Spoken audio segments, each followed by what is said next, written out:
बिस्मिल्लाहिर्रहमानिर्रहीम। The blank page official में आपको खुशामदीद कहते हैं। अगर आप नए हैं इस चैनल पर तो सब्सक्राइब ज़रूर करिएगा और बेल आइकन को प्रेस करना ना भूलिएगा।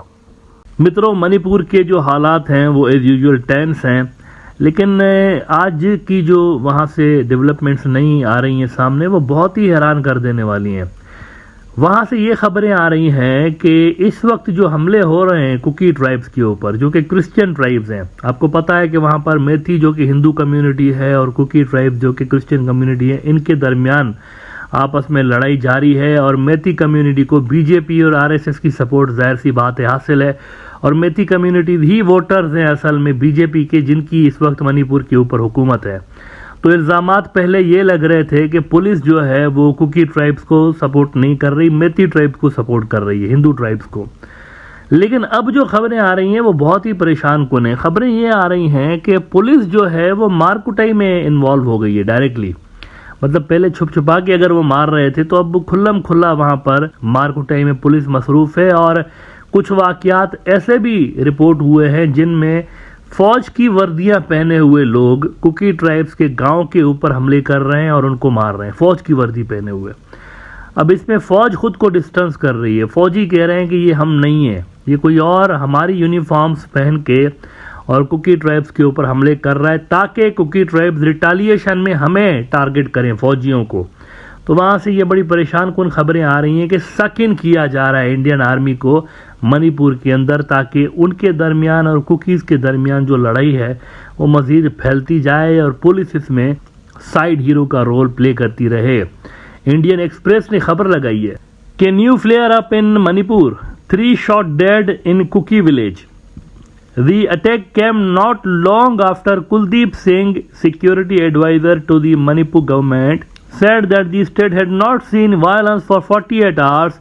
Ethnic clashes have roiled the state for more than a month now. अब ये कल भी मैं बात कर रहा था कि ये जो एक प्रोपेगेंडा फैलाया जा रहा है ना, कि अब नॉर्मलसी की तरफ बढ़ रहा है मणिपुर, सब सही जा रहा है।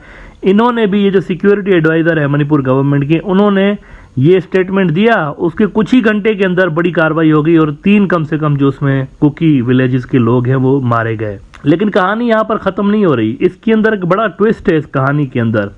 आगे द इंडियन एक्सप्रेस कह रहा है कि 3 persons including an elderly woman were killed early Friday in Manipur Kangpokpi district, with villagers alleging that the assailants were dressed in police and IRB India Reserve Battalion uniform। IRB Indian army का ही हिस्सा है। तो वो कह रहे हैं कि जो हमें मारने आए थे उनको पुलिस और IRB की यूनिफॉर्म पहनी हुई थी। अब हो सकता है इसमें फौजी और पुलिस वाले हों, हो सकता है ना भी हों, क्योंकि देखें ये हम देख चुके हैं पहले भी 2002 में वहाँ पर भी गुजरात में बीजेपी की हुकूमत थी जब, तो हमें यही सीन्स वहाँ पर रिपीट होते हुए नजर आए थे। ये पहले हो चुका है, इंडिया के अंदर कई मरतबा हो चुका है। इंडिया के मुसलमान ये चीज़ें झेल चुके हैं। पुलिस वहाँ पर बिल्कुल पार्टी बन गई थी और उन्होंने भी मुसलमानों को मारना शुरू कर दिया था, क्योंकि ऊपर से, इन्वर्टेड कामाज में, ऊपर से आदेश था कि आपने मुसलमानों को मारना है। आपको मैं ज़रा 2002 का मेमोरी को ज़रा रिफ्रेश करने के लिए द टाइम्स ऑफ इंडिया दिखाता हूँ। 2002 का गुजरात के दंगों के कुछ हफ्ते के बाद की स्टोरी है ये, कि more fall prey to police firing in Gujarat. और इसमें वो कहते हैं कि Gandhinagar, 2 months after the riots began in Gujarat, there is a perceptible change in the type of people falling prey to police bullets. The latest statistics available with the Gujarat police shows that more Muslims have been killed in police firing in Gujarat than Hindus. तो ऐसा हो चुका है BJP के दौर में, जहां पर भी उनको नजर आता है कि अब वोट बैंक पक्का करने की बारी आ गई है, तो वो कोशिश करते हैं कि ज्यादा से ज्यादा कत्लो गारत मचाएं। आज तक 20 साल हो गए इस वाक़े को, 20 साल से भी ज़्यादा। आज तक आपको बीजेपी वाले इसका क्रेडिट लेते हुए नज़र आते हैं। पिछले दिनों गुजरात के अंदर इलेक्शंस हो रहे थे। अमित शाह क्या कह रहा था गुजराती ज़बान में कि मित्रों देखो कैसे हमने इनको सबक सिखाया था 2002 में। किसको सबक सिखाने की बात कर रहा था ये? 2002 में किसको सबक सिखाया था? मुसलमानों को।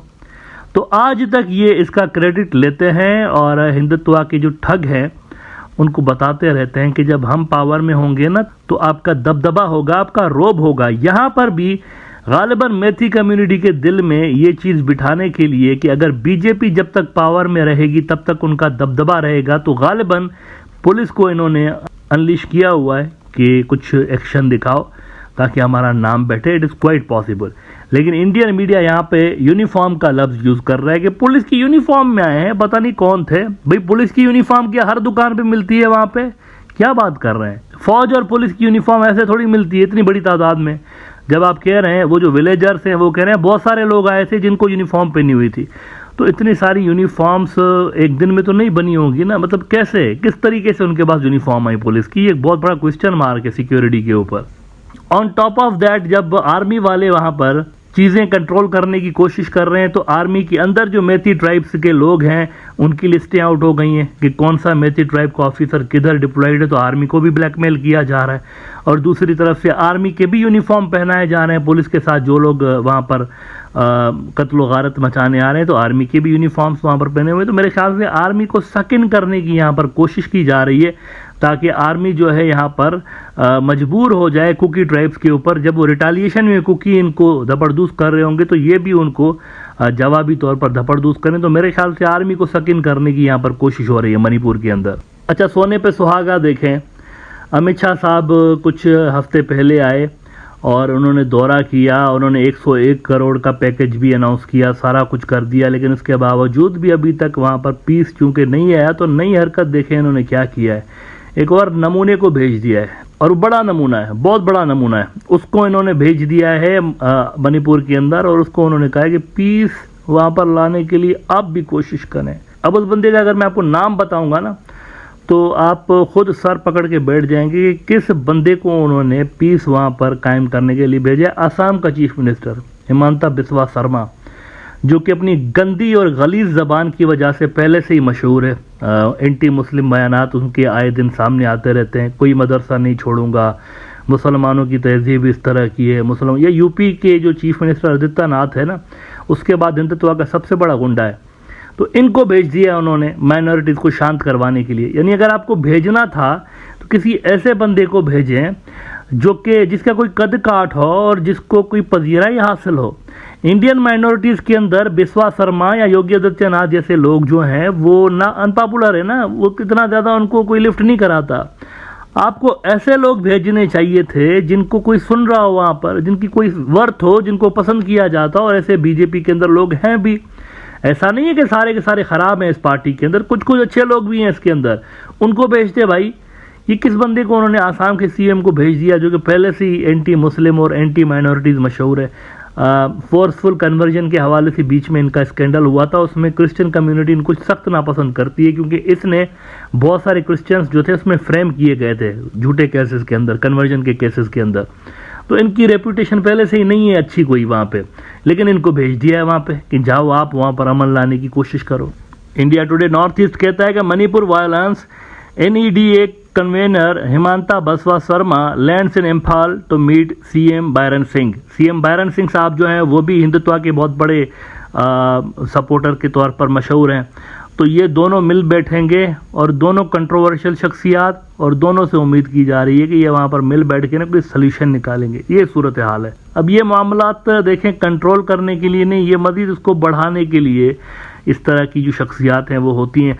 अच्छा, मोदी साहब खामोश हैं, अभी तक मोदी साहब ने एक लफ्ज़ नहीं बोला इस वायलेंस पे। इतना बड़ा वाक़या हो गया, 1 महीने से ज़्यादा हो गया, एक पूरी की पूरी स्टेट डिस्टर्ब्ड है, लेकिन मोदी साहब अभी तक खामोश हैं इसके ऊपर।